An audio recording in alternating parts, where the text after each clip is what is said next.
Думаю, что это у меня кровать скрипит. Ага, все понятно.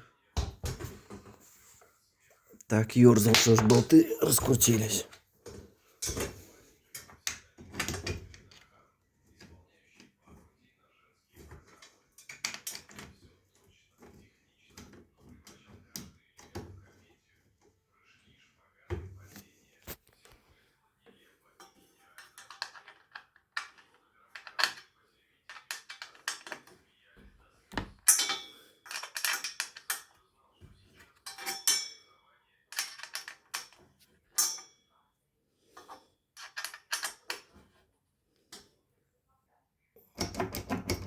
Кстати, тоже